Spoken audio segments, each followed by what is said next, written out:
The 999th time I crash Yara and Hank's date, Yara finally snaps. That very night, she rounds up every single unmarried girlfriend she has and throws a party. I look at the crowd of girls in front of me, each one a different flavor, and swallow hard. Zero in on the most beautiful one in the room, the one who looks gentle. I nug a Hank, my buddy, and whisper, "Hank, who is that?" Hank turns to look. "Vivian, just got back from abroad. Yara's best friend." My eyes light up. My gaze drifts to her hands and stays there. She is the one. Not only is her face stunning, her hands are beautiful too. Hank blinks. "What exactly do you like about her?" "She's the prettiest one here, and she looks like she has a gentle personality." Hank scans the room and points at Sarah. "That one's pretty too. And she looks gentle." I follow his gaze. "Why is Sarah here?" Sarah looks at me with a smirk. "Well, I had no idea. So you're the one Yara was talking about last night." I laugh awkwardly. "Too gentle for me. I like someone a little more cool and reserved. This is mortifying. I came here to find a girl and ran straight into my own sister. And Sarah is one of them. Bottom line, I only have eyes for Vivian." Hank glances toward the corner of the room and tells Yara he has his eye on Vivian. He has good taste. What's his reason? Says she's beautiful and looks easygoing. The beautiful part, sure, but where is he getting the easygoing part? Should we make him look again? I tried, but he only wants Vivian. Viv is a great person, but gentle is the last word I would use to describe her. I just hope he won't regret it. It's fine as long as she's a good person. After finishing the chat with Yara, Hank turns back to talk to me, only to find the seat next to him empty. Huh? Where? Did he go? No way, he's already sitting right next to Vivian. Hank nudges Yara and nods in my direction. He has absolutely no shame. "Did you forget? You did the exact same thing the first time you met me." "That's different. Don't bring me into this." Sarah notices too. This guy has zero chill. At this point, I have fully committed to the plan. Sarah is my sister. I can explain later. Right now, Vivian matters more. I sit down next to Vivian, think for a moment, then speak. "Hey, beautiful." Vivian looks up at me. "Calling me?" "Yeah, my name's Zach. What's yours?" "How can someone's voice be this beautiful?" Vivian already knows I'm the whole reason Yara threw this party. Vivian, not only are you stunning, your name is just as beautiful." "Thank you." I feel myself drowning in her eyes and quickly pull out my phone. "Can I add you on WeChat?" Vivian glances at my phone and teases, "Mr. Zach, are you hitting on me?" I grin. Guilty. "So will you give me a chance? And if I say no, then I'll give you the chance to hit on me instead." Vivian laughs. "How generous, Mr. Zach. But I have no intention of hitting on you." "Oh, well then." I pocket my phone, deflated. Still stinging from the rejection, I grab a glass from the table and pour myself a drink. Bring it to my lips and take a sip. The next second, absolutely disgusting. But I refuse to waste it, so I force it all down. My head starts to spin. Vivian's phone buzzes in her pocket. She pulls it out. A message from Yara. "Take Zach home when you leave." Vivian glances sideways at the person next to her. He seems drunk. "Mr. Zach, it's getting late. Let me take you home." "No, I want Hank. Hank is the one who asked me to take you." Really? While they talk, Cheng and Sarah walk over. Hey, is Zach drunk?" "Yeah, Yara asked me to take him home." She notices me reaching for the drinks on the table while she is still talking. "Still, want more?" I don't get to the glass. I just stare at her. "Vivian, let's go." Her tone is gentle as if she's soothing a child. "Time to go home." "Fine." I push myself off the sofa. "I'll take him home." Cheng stares, confused, eyes wide. "Sarah, what's going on with you? Don't tell me you like him." Sarah doesn't bother. "Get your mind out of the gutter." Vivian doesn't say anything. Sarah speaks calmly. "Zach, let me take you home." "I don't want you. I want her." Sarah's expression goes flat. How did he turn out like this? He used to be so cool and collected when he was little. Now he can't move his feet the second a pretty girl walks by. "Zach, you're a guy. You can't just go off with some woman you barely know." Cheng raises an eyebrow. "Aren't you also a woman?" Sarah shoots her a look. "Shut it." "No, Hank said I should go with her. I'm not going with you." After all this back and forth, Vivian pinches the bridge of her nose. "I'll take him. Want to come along?" Sarah considers it, just about to say yes, when her phone rings. She looks down. The hospital. She answers. "Hello? Dr. Sarah, come back quickly. There's a patient in critical condition." "Got it. I'm on my way." She hangs up and looks between the two of them, helpless. "He lives at D.I. Jing Garden." "That's on your way. You take him. I have to go. Get him home safe." "Sure." Vivian nods and looks at me. "Let's go." I stagger forward, nearly pitching forward face first. "Zach, walk straight. Hold me up."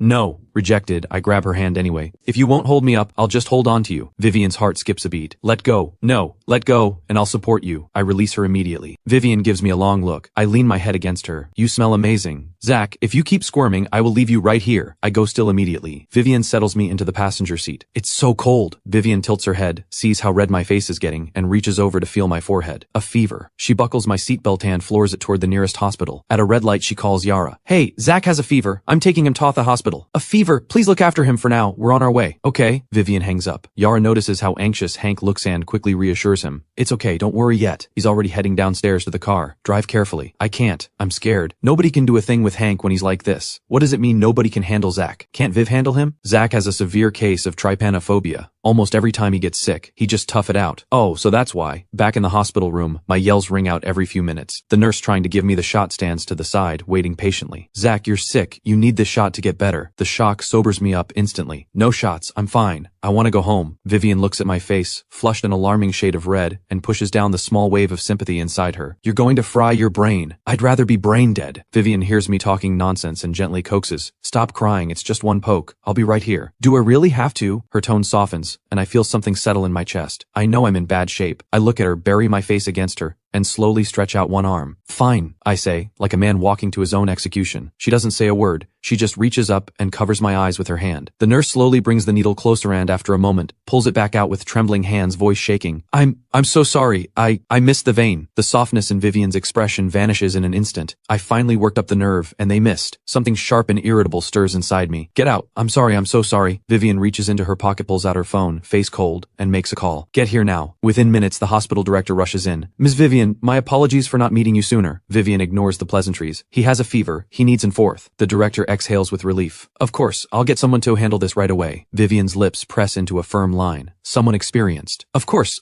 absolutely. Dr. Liu, please call me and take care of this gentleman. Dr. Liu steps forward. Everyone please step out. Yes, everyone out. Don't disturb Ms. Vivian. The director waves his hand, ushers the other doctors out of the room. Don't be scared, just relax. I have to say, with a different doctor, it goes in on the first try. Before I even have time to panic, I hear him say, all done. Vivian watches Dr. Liu pack up and thanks him warmly. Thank you, Dr. Liu. The honor is mine. Please don't mention it. It's the least I could do. After the doctor leaves, it's just me and Vivian in the room. The air between us feels oddly charged. Right at that moment, Hank bursts in, out of breath. Zach, Hank, I almost got stabbed to death. Look at my hand, it's all bruised. How did it get this bad? Where's Yara? I sent her to get some food. Vivian's gaze lingers on me for a moment. Okay, you stay with him. I'll be back. Sure. Hank nods and looks at me. Vivian's pretty impressive, huh? I'm feeling much better. I play along. Impressive. How exactly? You know what I mean. Remember back in the school clinic, you had a fever in the middle of the night and 4 or 5 guys from your dorm couldn't hold you down. Now, Vivian handles you all by herself. Sounds like you two are a pretty good match. It's nothing like that. Still, I have to admit, Vivian gives off a really good energy. Around her, my trypanophobia actually eases up a little. And thinking about how I acted just now, I want to disappear. But her waist feels amazing when I hold her. And those beautiful hands of hers, touching my head, coaxing me along. The more I think about it, the more my heart starts doing flips. Hey, snap out of it. Stop smiling like that. So, what else happened between you two? Nothing, just the shot. Oh, Hank, where exactly does your mind go? Alright, I'm not thinking anything. Now lie back down, you still have a fever. A little while later, Yara walks in carrying bags of food. I look past her. Hank catches this and asks, where's Vivian? She went home. Yara opens the food container. The smell hits me instantly. My mouth waters. Vivian who? Look at you. Slow down. Nobody's taking it from you. You're an animal. Hank spots eggs in the bag and holds one up. Want an egg? Still warm. That's not for eating. Viv said eggs can help with the bruising on your hand from the needle. It'll heal faster that way. Oh, didn't know Vivian would think of that. Okay, let me peel it and press it on for you. The next day, Yara drops off breakfast before heading to work. Off to work, bye. Hank stays and eats with me. Then his phone rings out of nowhere. Hello? A last-minute show. He glances at me, hesitant. Can I push it? My friend is sick. He needs someone with him. A few minutes later, he says, okay, understood.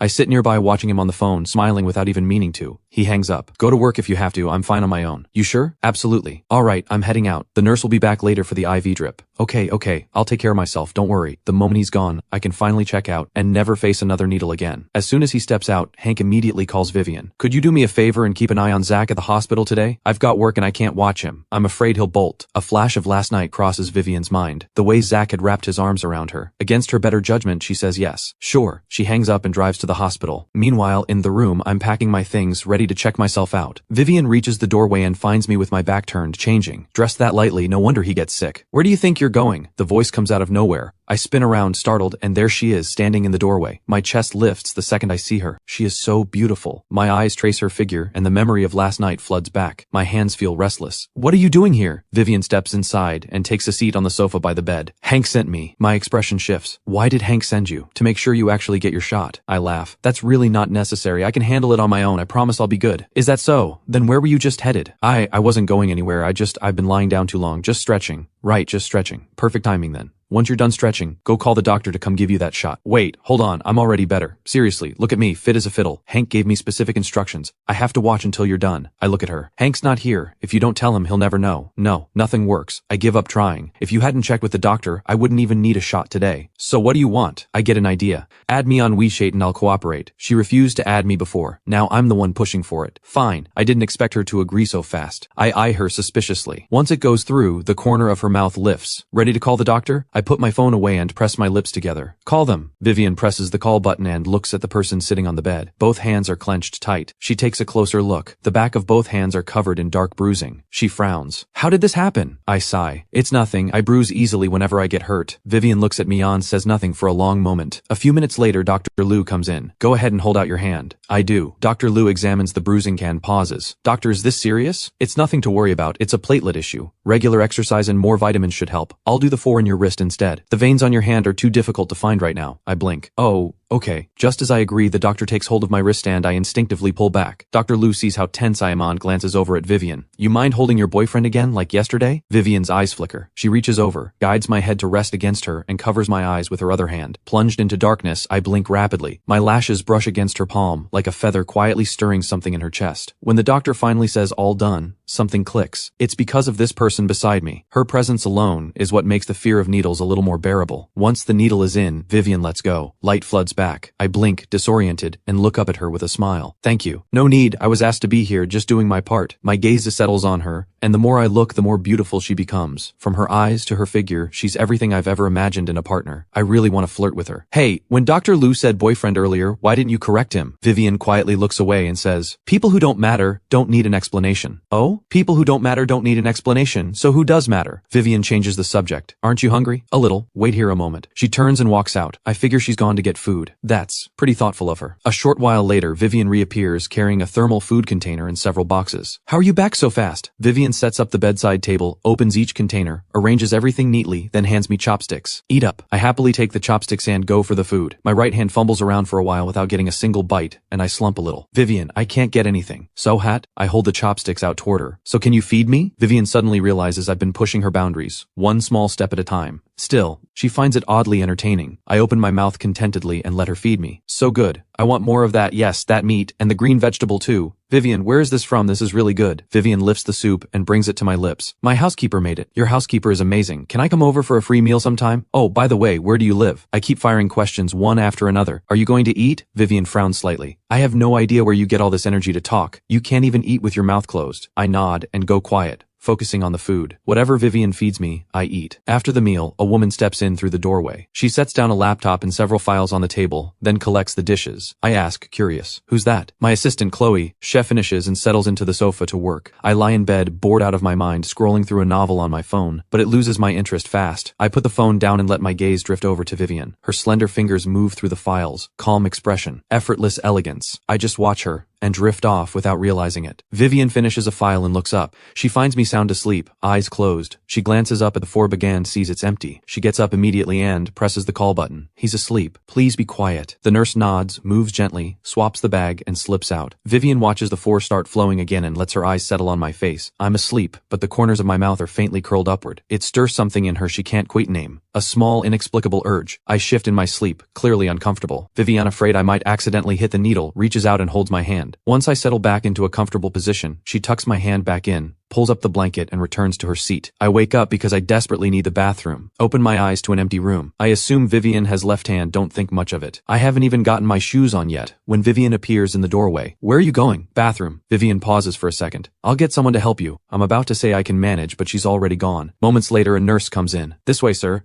Thank you. I smile awkwardly and follow him to the bathroom. Instant relief. I settle back into bed and not long after, Vivian pushes the door open. Vivian, don't you have anything else to do? Hank said she's Yara's friend, so she's probably someone important. How does she have time to spend the whole day here with me? It genuinely puzzles me. Vivian doesn't answer. She's asking herself the same question. By all logic, XC Group is in the middle of expanding its operations back home. She should be swamped. And yet here she is, staying with this man. She might actually be losing her mind. Luckily, I can tell she doesn't want to talk about it, so I drop it. Later that afternoon, when Hank arrives, Vivian takes her leave. Hank immediately gets curious. Come on, tell me, you two were alone together for so long. How did it go? Any progress? It take a bite of the apple Hank peeled for me. It was fine. What do you mean fine? fine. Dawn, play dumb with me. You're the one who said you liked her. Last night, who was it that out of all those beautiful women only had eyes for Vivian? And now you get this rare chance to be alone with her, and this is your reaction. You know how I am. All talk, no game. Sure, I'm interested in Vivian, but I don't have your nerve. You go straight for what you want. Fortune favors the bold and all that. Zach, you need to believe in yourself. You can absolutely win Vivian over. I believe in you. I know he just wants me to find happiness. I finished the apple in one bite on Nod. I got it, and I added Vivian on WeChat today. Don't worry. Really? Of course. Check for yourself. Hank leans in, sees that it's true, and feels genuinely happy for me. I spent 3 days in the hospital getting shots. Vivian stayed with me every single day. After discharge, I recover at Yara's villa for 2 days and then head straight back to work. From that day until I see Vivian again, about a week passes. After lunch, I drag myself back to my desk, let out a yawn, barely warm in my seat, when Leo pushes open the office door. Zach, Ms. Yara wants you to bring in a coffee and a tea. Since when does Yara drink tea? I head over to the tea cabinet. Grab whatever tea is within reach, find a pot, toss the leaves in, pour in hot water, and I'm done. As for the coffee, grinding beans sounds like too much effort, so I rip open a pack of instant coffee. Yara's used to it by now anyway. That's right, ever since the first time I used instant coffee when I'm tired, I just go with instant. Whether she drinks it or not is her problem. I'm already at the door with the tray. Come in. Why is this door so heavy? Yara, if I burned myself on this tray, I'm going straight to Hank to complain. If you have energy to run your mouth, you're clearly fine. Yara's voice comes from inside, so who opened the door? I actually look at the person in front of me and it's Vivian. She looks at me warmly and reaches over to take the tray. Vivian, what are you doing here? Business meeting. Is it done? Vivian pours herself a cup of tea, holds the cup, takes a small sip, then frowns. If I had known Vivian would be drinking this, I would have put in more effort. I thought it was just Yara, so I just threw in whatever. For some reason, serving her a carelessly brewed tea like this feels wrong for someone like her. Is the tea not to your liking? I can brew another pot. It's fine. On the other side of the room, Yara watches the whole scene with great amusement and takes a sip of her coffee. Zach, is this instant coffee again? What's wrong with instant coffee? Hank loves it. Can't you do the same? Come on, Yara, don't be so picky. To herself, I just need Vivian to open up a little, let Zach get closer, and give me back my peace and quiet. Vivian, are you free tonight? Let me take you to dinner. No matter what, I really want to thank you for what you did at the hospital. Taking you to dinner is the least I can do. I might be free tonight. Viv, I'll handle that partner meeting on my own tonight. Zach wants to thank you properly. You have to give him the chance. Dinner is the best way to connect. You're going, no excuses. Vivian's eyes flash with a brief surprise. She turns and meets my hopeful gaze, and can't help but shake her head with a small smile. All right. Yes, I'll leave you to finish your meeting. See you tonight. See you tonight. After I leave, Vivian relaxes back into the sofa. Yara, what are you? Don't pretend I didn't notice. You're up to something. I'm just looking out for you. It's obvious Zach likes you. What's wrong with a little nudge? He's my friend and Hank's friend too. I know exactly who he is. Bottom line, I think you two are a perfect match. Stop playing matchmaker. Am I really the one making this happen? If you didn't want it, nothing I do would matter. Others might not know you, but I do. Nobody in this world can make Vivian do anything she doesn't want to do. You didn't say no to him. You even said yes to dinner. That tells me you don't mind him getting closer. Doesn't that prove he's already a little different to you? When end of the workday comes, I don't even have to say a word. Yara is already herding Vivian out of the office. Someone's waiting. I see Vivian and I can't help but smile. Ready to go? Ready. Let's go. Let's go. Oh, I didn't drive today. Did you? In the underground parking garage, I walk behind Vivian. Eyes fixed on her back, drifting to her waist. I can't help staring a little longer. What do I do with this? She's more like a storybook heroine than any character I've ever read. Graceful, poised, unshakable, and her figure is absolutely unreal. Too bad she's not mine. I sigh quietly. Why the sigh? Nothing. Are we there yet? I obviously can't tell her I'm sighing because she's not mine. We're here. Wait, this is your car? It's incredible. This is custom built, right? Nothing like the ones you'd find on the market. Is this the type you like? Absolutely. Vivian's lips curve and she opens the door for me. Try it out. She opens the door for me herself. That's so unexpectedly sweet. And I have to say, this seat is so comfortable. How much did this cost? 200 million. That figure is about what I expected, but still, she is loaded. My grandfather ran a jewelry business that practically dominated the Hong Kong market. His total worth was only a few tens of millions. Vivian, how are you this rich? I get by. Where do you want to eat? Shi Jing Pavilion. I went with Yara and Hank once before. The food is great and the service is excellent. Sure. Hey, you still haven't answered me. How are you this rich? Probably because I was born lucky. She laughs softly. You really know how to make me laugh. Vivian notices sweat forming on my forehead and reaches over to turn the air conditioning down a little. How are you this sensitive to heat? It's still pretty cool out. I've always run hot even as a kid. It's just how my body works. Come summer, I'm basically soaking through my shirt the moment I step outside. Then why were you dressed so heavily that night? Oh, Yara told me the whole gathering was set up for me to meet someone. I figured I should dress up properly. Show that I take it seriously. So, did you find someone you liked? What kind of question is that? Vivian, don't play dumb. You know it's you. What exactly do you like about me? Well, you're beautiful. And you're gentle. Exactly my type. Gentle, do those words even apply to me? That's for me to say. I know what I see. Vivian to herself. Gentle. But the longer he spends time with me, If Zach finds out I'm not who he imagines me to be, he's going to be disappointed. Sorry, I didn't quite catch that. Nothing. Vivian puts her feelings away and looks out the window. What incense are you burning? It smells amazing. I caught it the second I got in. It matches your scent exactly. Subtle crisp, but with a warmth underneath. It makes me feel calm. How do you know it's incense? Because it reminds me of the incense you smell in temples, but much lighter, more refined. So I figured you must enjoy burning incense. And I've noticed you have a real appreciation for traditional Chinese culture, so I guessed it might be sandalwood or agarwood. It's cedarwood. Cedarwood, really lovely. I've been in your car long enough now that I'm probably carrying your scent now. I stretch my arm out and sniff my own sleeve, but Vivian is still thinking about what I just said. Carrying your scent. She watches me from the corner of her eye, expression unreadable, something in her gaze that can't quite be named. I wait, but she stays quiet. Why'd you go silent? Almost there. They arrive at Shijing Pavilion. I start. Getting a reservation at Shijing Pavilion is nearly impossible. I had such a hard time just... Before I finish, the manager inside comes rushing out, beaming at Vivian. Welcome. Back, boss. I stare at him in disbelief. You own this place? Oh no, this is embarrassing. I genuinely had no idea you owned this. It's fine. Didn't you say the food was great? Yeah, it really is. Then this one doesn't count. Next time I'll cook a meal for you myself. That at least won't be your restaurant. You cook? Surprised? Not only do I cook, but I'm actually pretty good at it. You'll just have to try Tan-Si. Vivian plays along. Honestly, I didn't expect that. They head into a private room at Shijing Pavilion. Once all the dishes are served, I look at Vivian. Vivian, I want some Huangju. I tried it once with Hank and the others. Andy haven't been able to stop thinking about it. Want some? It's too late for that. Drinking now is a bad idea. I'll have a few bottles sent to your place. Because with a tolerance like yours, half a cup and who knows what you'll end up doing. Why would I drink it at home? Where's the fun in that? Good food, good wine, beautiful company. This is exactly the right atmosphere for a drink. Your tolerance is terrible. Just don't. How do you know my tolerance is terrible? Have you been watching me? No. Vivian pours me a cup of tea and pours one for herself. Fine. I'll just have a tiny bit. Really, just a tiny bit. Vivian looks at my completely sincere face and finally gives in. Fine, but only a little, a little. I grin at her and immediately ask the server to bring a whole jug. When it arrives, I pour myself a cup and take a slow sip. The flavor blooms across my tongue. I can't help closing my eyes a little. That's the one. You really should try some. It's so good. I'll pass. I sent my driver home already. I'm driving later. Alright. I know, Dan. Drain my cup. Don't drink too much. This one sneaks up on you. Right as Vivian finishes saying that, her phone rings. I need to take this. Don't you dare finish that jug. I watch her get up and step out, lips curving just slightly, eyes dropping to the cup in my hand. Just a little more. When Vivian comes back, the person who was perfectly fine moments ago is now hugging the jug with his eyes closed. She sighs, walks over, and gives me a nudge. Zach, wake up. I hear her voice and open my eyes. Oh, you're back. Time to go home. Vivian hesitates for a second, then reaches out her hand. I look at her slowly, then pull her into my arms and bury my face in her hair, like an overgrown golden retriever who has no sense of boundaries. In that moment, something inside Vivian begins to crack open, pushing its way up from somewhere deep. She forces herself to keep steady, terrified of dropping this completely helpless drunk man. They make their way toward the parking garage. It's windy. Don't get cold. I'm warm. Hold on to me. Half conscious, I feel burning hot, but she feels cool against me, so I instinctively pull her closer. Her scent cuts straight through the haze and hits me. Zach, get yourself together. She picks up the pace, gets me into the passenger seat. Maybe feeling the heat coming off me, my hand lands on her cool skin. Vivian looks up at the face inches from hers. My hand is locked around the back of her neck. Vivian tries to pry me hand loose, but I tighten my grip, and the distance between us closes. My flushed cheek presses against her cool one. So nice. Let go. No. Zach, do you have any idea what you're doing? She stares me down, pulls me back with force, buckles my seatbelt, rounds to the driver's side, and drives away. Warm sunlight filters through the curtains and falls across the bed. After a long moment, I bolt upright, breathing hard. I can't believe it.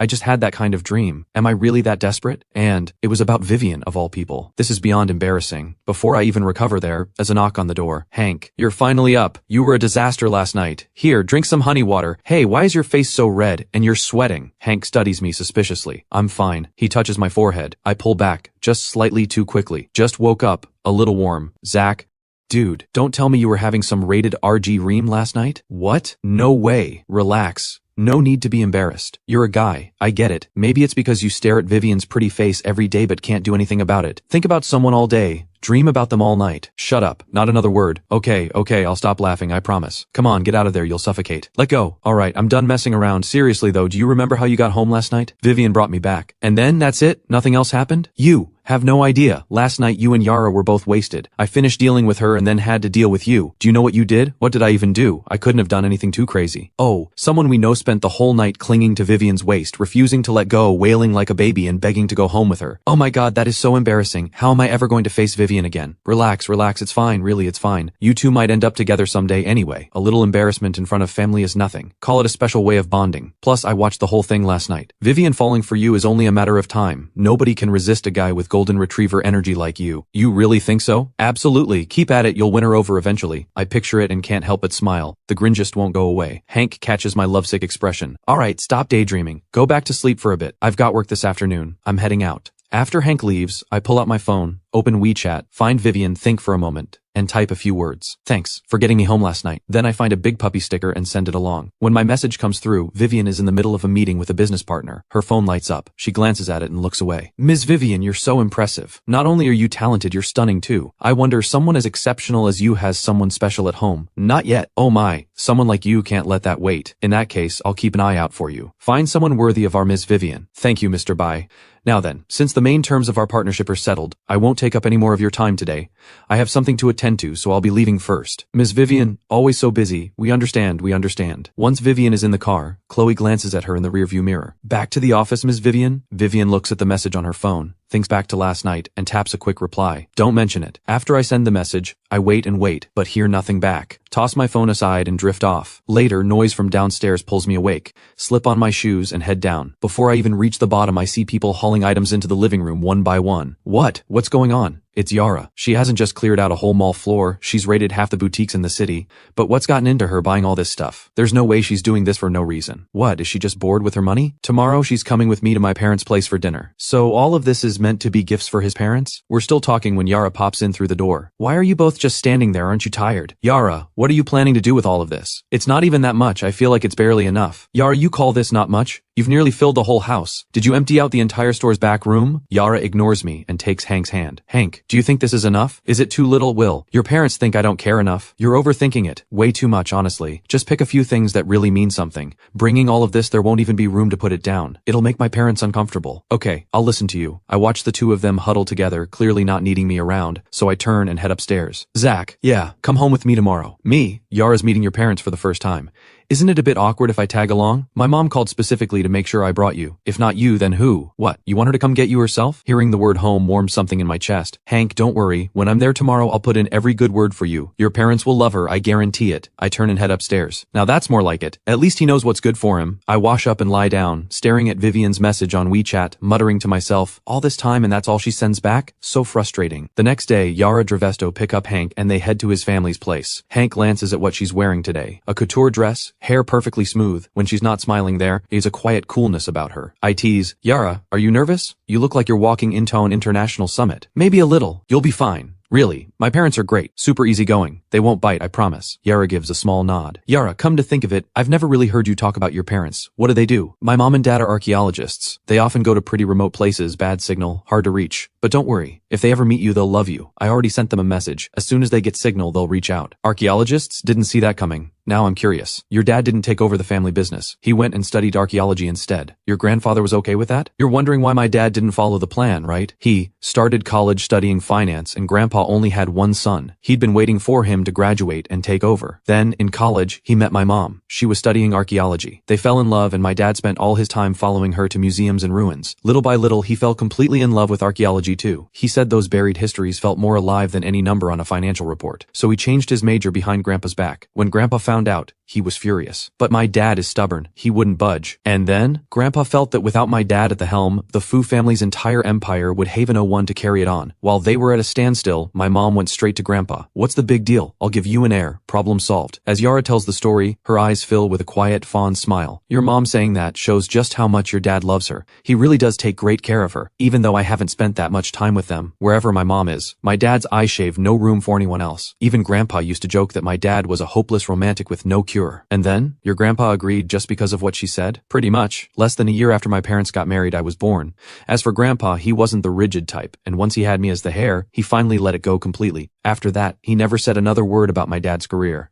While they talk, they arrive at Hank's family home. Yara parks the car. Butler Qian, who has been waiting at the door, hurries over. Young master, welcome back. Butler Qian, this is Yara. Yara, this is Butler Qian, our family's butler and someone who watched me grow up. Hello, Butler Qian. It's a pleasure to meet you. I'm Yara. Sorry for any trouble. Young master master, Miss Yara. The mistress knew you were coming today and has been in the kitchen since morning. She's waiting for you now. Great. I'm telling you, my mom's cooking is something else. A few of her signature dishes you cannot find anywhere, so eat as much as you can today. Yes, the young master and Miss Yara make a wonderful pair. Hank leads Yara inside. She spots a brand new pair of slippers on the shoe rack. Wear these. They're new. My mom got them especially for you. Mom, we're home. Yara looks at Hank's mom, voice soft and warm. Hello, Auntie. I'm Yara. Hank's mom looks her over. Good. You're here. That's what matters. Why did you bring all this? Put it down. Is it heavy? Not at all, Auntie. I wasn't sure what you and Uncle like, so I just picked up a few things. Why are you just standing there? Take Yara to the living room for tea.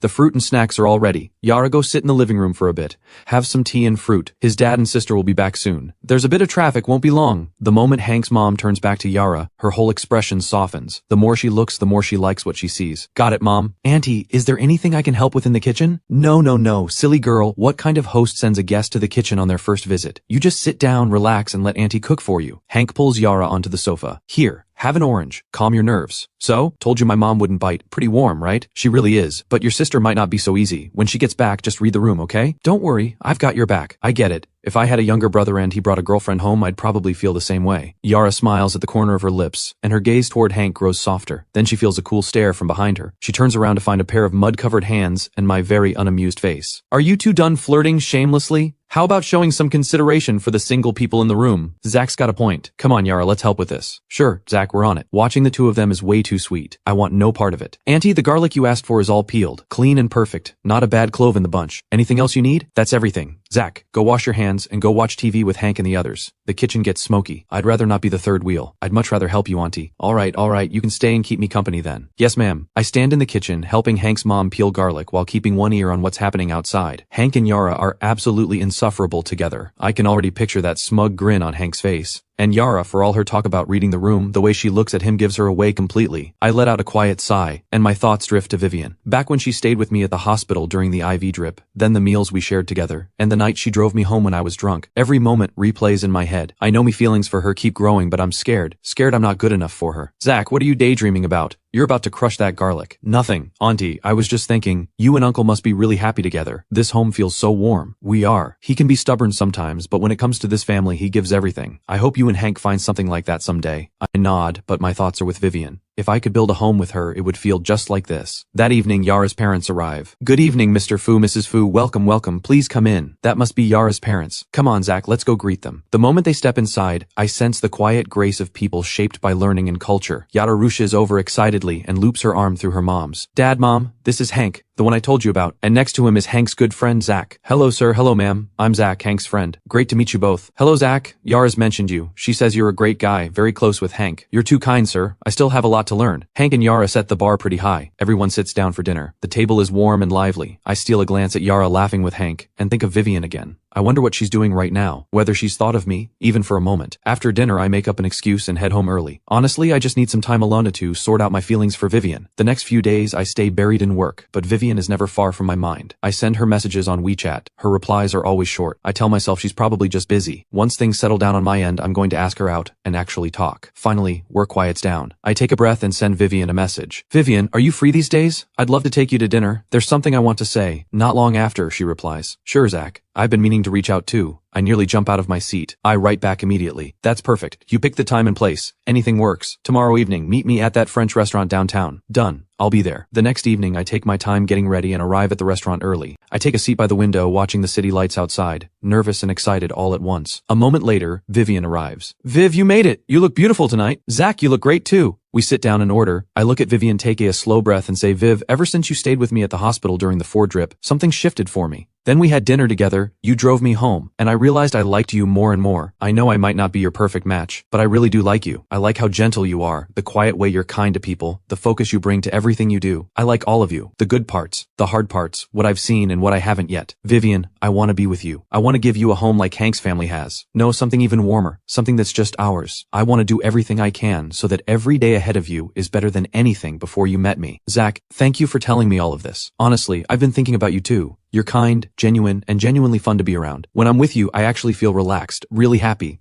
But Zach, I've had doubts too.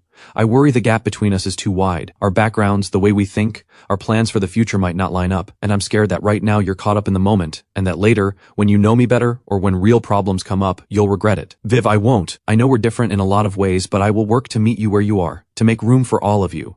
I believe that as long as we love each other, we can get through anything. Vivian looks at me, and something in her eyes slowly fills with warmth and certainty. She takes my hand. Zach, I like you too. I want to be with you. Viv, I swear, I will always take care of you. From that day on, Vivian and I are officially together. We go shopping, watch movies, cook at home. Every day is full of sweetness. Time flies. Before I know it, it's Yara and Hank's wedding day. I feel happy for them, and a little moved. Under everyone's wishes, they exchange rings and make their vows. Their faces glow with joy. In that moment, I can see their whole future ahead of them. Halfway through the reception, I quietly step aside and pull a small box from my pocket. I take a deep breath and walk toward Vivian. She sees me coming and a flicker of confusion crosses her eyes. I stop in front of her, drop to one knee, and open the box. Inside is a diamond ring, catching the light. Viv, from the moment we met, maybe from the moment I opened my eyes and saw you for the first time in that hospital room, you walked into my heart and never left. You are the most beautiful, the most gentle, the most kind person I have ever known. There are no words for how good you are. Today, at my best friend Hank and Yara's wedding, I can't think of a more perfect time or place. Viv, will you marry me? Vivian's eyes fill with tears. She looks at me and nods, firm and sure. I jump to my feet, slide the ring onto Vivian's finger, and pull her close. All around us, people are clapping. Cheers and blessings fill the air. This is the happiest moment of my life. I know there will be many challenges ahead, but as long as we love each other, we will face every one of them together and build the future that is ours.